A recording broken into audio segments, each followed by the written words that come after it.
Hello students, welcome back to our class. Today we will solve question number 18 from Partnership Accounting from Rathi books. Okay, so let's start. A, B and C are partners in a firm. During the year 2018, they earned a profit of rupees 1,66,000. ठीक है, तीनों partners थे. यहाँ पर 18 में उन्हें 1,66,000 की profit हुई थी.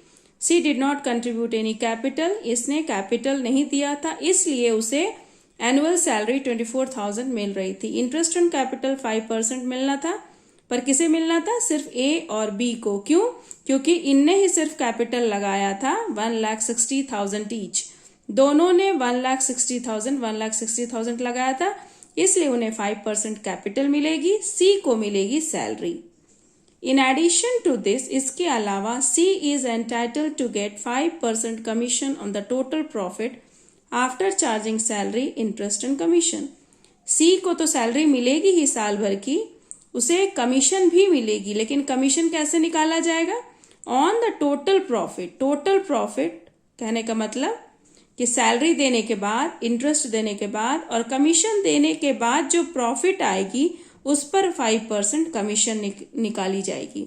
तो this point should be noted. How to calculate commission we will see when we will solve the question. Okay, सबसे टिपिकल बात इस क्वेश्चन में ये है और एक और है, चलिए देखते हैं. It was decided again that the residue of profit, residue of profit जो बची हुई प्रॉफिट है, शुड बी अप्रोप्रिएटेड, उसको भी बांटना है as to 20% for charity fund. इन तीनों को देने के बाद जो बची हुई प्रॉफिट है, जो रेसिड्यू ऑफ प्रॉफिट है, उसे 20% उसमें से निकाल देना है हमें. किसके लिए? चैरिटी फंड के लिए. ठीक है. एंड द बैलेंस, उसके बाद जो एक्चुअल प्रॉफिट आएगी सैलरी देने के बाद, इंटरेस्ट, कमीशन, चैरिटी फंड देने के बाद जो बैलेंस आएगी वो हमारी एक्चुअल प्रॉफिट होगी. And to be shared equally between A and B. यहां भी ध्यान देना है कि ए और बी को ही प्रॉफिट मिलेगी, सी को सिर्फ सैलरी और कमीशन मिलेगी. Clear? Now drawings of partners were 20,000, 18,000 एंड 26,000. पार्टनर्स कैपिटल अकाउंट बनाना है, करंट अकाउंट बनाना है, पीएल अप्रोप्रिएशन अकाउंट बनाना है. तो चलिए बनाते हैं. हमने फॉर्मेट खींच दिया है. Profit and loss appropriation account की फॉर्मेट बनाइए और इसमें सबसे पहले क्या आएगी? प्रॉफिट आएगी अपनी.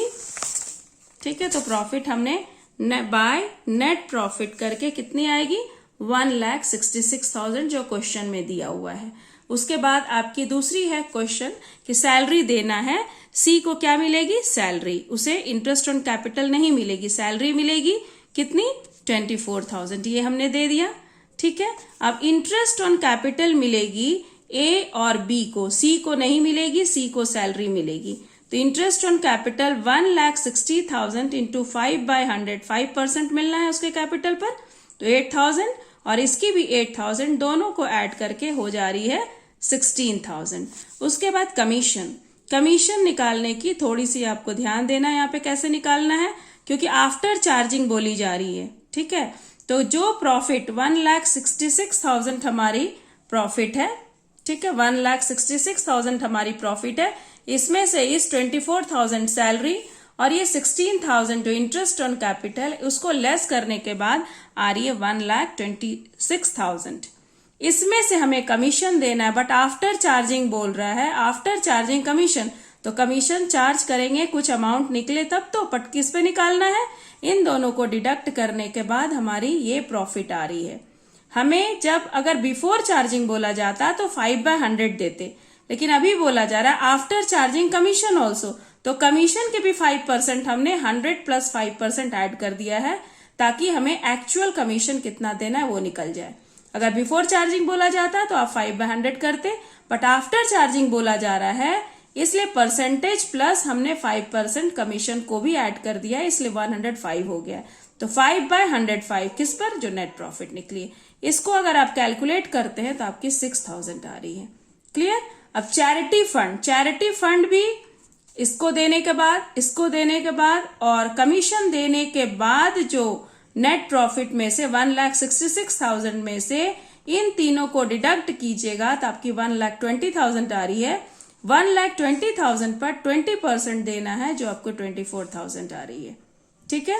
तो आप देखिए, चैरिटी फंड दे दिया हमने, कमीशन दे दिया, इंटरेस्ट ऑन कैपिटल दे दिया और 24,000 सैलरी।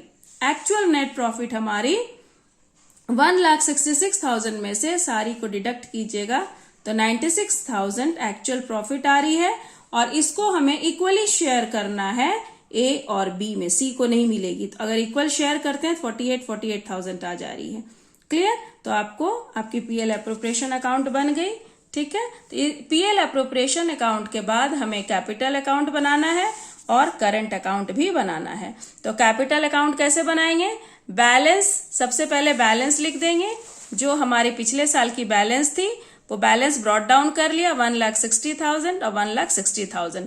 इसमें ड्राइंग्स नहीं आएगी क्योंकि ड्राइंग्स ऑन कैपिटल रहता तो हम यहाँ पे डालते या इंट्रोड्यूस करते तो डालते।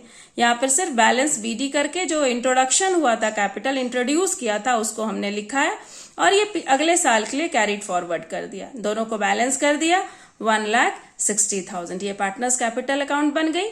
अब हमें चूंकि फिक्स्ड कैपिटल अकाउंट बनाना था तो करंट अकाउंट भी बनाना है। करंट अकाउंट में क्या क्या आएगा? ये सैलरी आपकी आ जाएगी, दे दिया।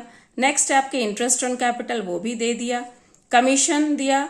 अब पीएल अप्रोप्रिएशन अकाउंट की जो प्रॉफिट आई वो दे दिया। चैरिटी इसमें नहीं आएगी क्योंकि वो कंपनी की, फर्म की एक्सपेंस है। पार्टनर्स को जो मिलना है और जो देना है, जो लॉस है इस साइड आएगी, जो प्रॉफिट है इस साइड आएगी। तो सैलरी इनकी प्रॉफिट है, इंटरेस्ट ऑन कैपिटल प्रॉफिट है, कमीशन भी प्रॉफिट है, प्रॉफिट भी। तो हमने इधर सारे डिटेल्स को लिख दिया है। इनको जब हमने ऐड करा तो इधर 30,000 आ रही है, 56 और इधर 56। इसमें से हमने साल भर में ड्राइंग भी करा, ए ने करा 20,000, तो 56 में से 20,000 को डिडक्ट कर देंगे तो हमारी करंट अकाउंट की बैलेंस 36,000 हो जा रही है। In the same way 18,000 drawing था बी का, 26,000 था, तो हमने इस टोटल अमाउंट, टोटल जो इनको मिली थी उसमें से इनकी ड्राइंग्स को डिडक्ट करने के बाद ये हमारी करंट अकाउंट की बैलेंस है। अब ये current account, next current account, ये जो बैलेंस है ये अगले साल के बैलेंस करंट अकाउंट में आ जाएगी और इस तरह से आपकी PL appropriation account, capital account and partners current account तैयार हो जाएगी। I think the concept is clear and if you have any queries please write it on the comment box. I will try my level best to solve your problem. Thank you for watching. अगर पसंद आ रही हो तो बच्चों please like, share and subscribe कीजिएगा।